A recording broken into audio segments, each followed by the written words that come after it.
जनों, इस वीडियो में सुनेंगे कार्तिक मास महात्म का दूसरा दिन की कथा, जिसमें कार्तिक मास के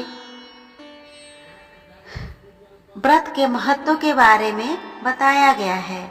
इसके पहले हमने सुना था भगवान श्री कृष्ण द्वारा उनकी पत्नी सत्यभामा को उसके पूर्व जन्म के कथा के बारे में बताना, साथ ही कौन से पुण्य कर्म से भगवान श्री कृष्ण उसको पति रूप में प्राप्त हुए, इसके बारे में सुना। आज इस वीडियो में इससे आगे की कथा को सुनते हैं। ओम नमो भगवते वासुदेवाय नमः। तो आइए विघ्नहर्ता श्री गणेश का नाम लेकर इस कथा को सुनते हैं।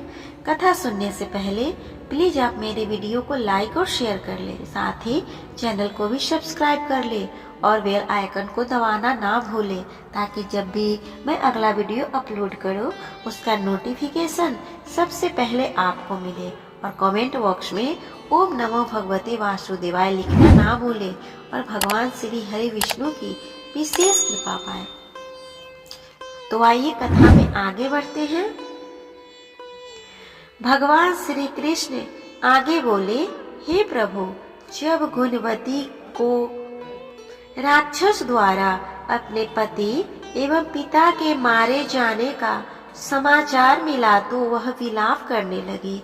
हाँ नाथ, हाँ पिता, मुझको त्याग कर तुम कहाँ चले गए? मैं अकेली स्त्री तुम्हारे बिना अब क्या करूं? अब मेरे भोजन वस्त्र आदि की व्यवस्था कौन करेगा? घर में प्रेम पूर्वक मेरा पालन पोषण कौन करेगा? मैं कुछ भी नहीं कर सकती। मुझ विधवा की कौन रक्षा करेगा? मैं कहाँ जाऊं? मेरे पास तो अब कोई ठिकाना भी नहीं रहा। इस प्रकार विलाप करते हुए गुणवती चक्कर खाकर धरती पर गिर पड़ी और बेहोश हो गई। बहुत देर बाद जब उसे होश आया तो वह पहले की ही भांति वरुण विलाप करते हुए शोक सागर में डूब गए। कुछ समय के पश्चात जब वह संभली तो उसे ध्यान आया कि पिता और पति की मृत्यु के बाद मुझे उनकी क्रिया करनी चाहिए, जिससे उनकी गति हो सके। इसीलिए उसने अपने घर का सारा सामान बेच दिया और उसने उससे प्राप्त धन से अपने पति एवं पिता का अंतिम कर्म श्राद्ध कर्म किया। तत्पश्चात वह उसी नगर में रहते हुए 8 पहर भगवान विष्णु की भक्ति करने लगी। उसने मृत्यु पर्यंत तक नियम पूर्वक सभी एकादशियों का व्रत और कार्तिक महीने का उपवास एवं व्रत भी किया। हे प्रिय, एकादशी और कार्तिक व्रत मुझे बहुत ही प्रिय है। उसने मुक्ति, भुक्ति, पुत्र तथा संपत्ति प्राप्त होती है।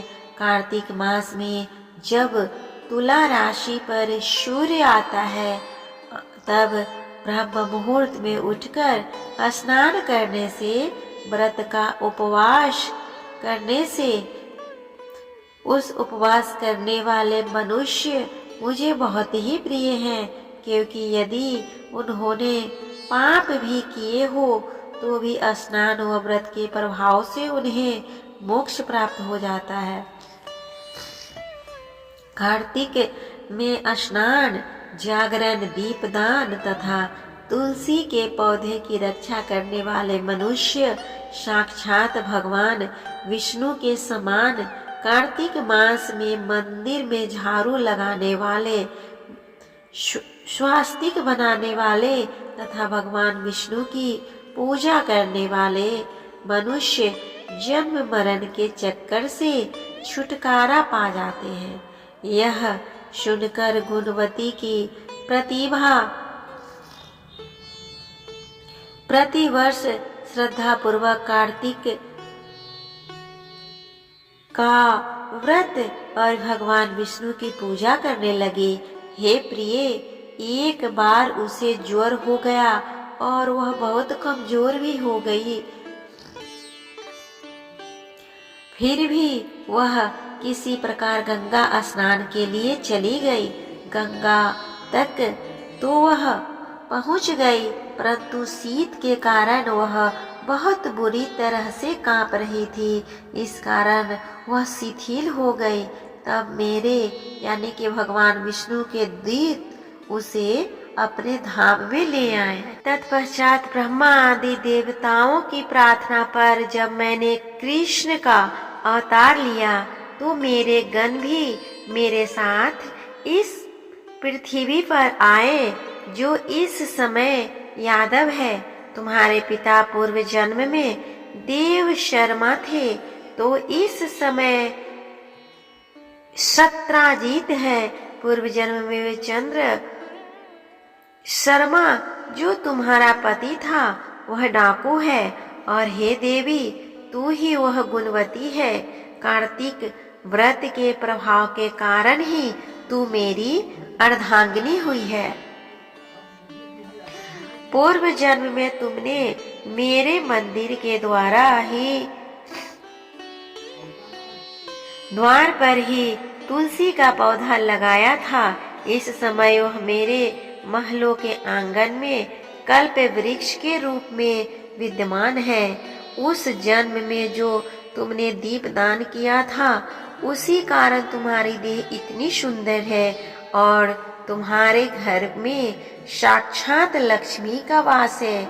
चूंकि तुमने पूर्व जन्म में अपने सभी व्रतों का फल प्रतिस्वरूप विष्णु को अर्पित किया था, उसी के प्रभाव से इस जन्म में मेरी प्रिय पत्नी हुई हो। पूर्व जन्म में तुमने नियम पूर्वक जो कार्तिक मास का व्रत किया था, उसी के कारण मेरा और तुम्हारा कभी वियोग नहीं होगा।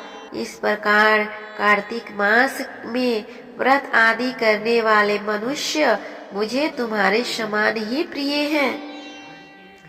दूसरे जप तप यज्ञ दान आदि करने से प्राप्त फल कार्तिक मास में किए गए व्रत के फल से बहुत ही थोड़ा होता है। अर्थात कार्तिक मास के व्रतों का 16वां भाग भी नहीं होता है। इस तरह हमने सुना सत्यभामा भगवान श्री कृष्ण के मुख से अपने पूर्व जन्म के पुण्य का प्रभाव सुनकर बहुत प्रसन्न हुई। इस तरह हमने सुना कार्तिक मास महात्म के दूसरे दिन की कथा। उम्मीद करती हूँ आप सभी को यह व्रत कथा अच्छा लग रहा होगा। कैसा लग रहा है प्लीज कमेंट करके बताएं, मैं उसका आंसर जरूर अवश्य दूंगी। तो अब हम मिलते हैं कार्तिक मास महात्म कथा के तीसरे अध्याय में। तब तक के लिए भगवान श्री हरि विष्णु आप सभी पे अपनी कृपा बनाए रखे। ओम नमो भगवते वासुदेवाय नमः।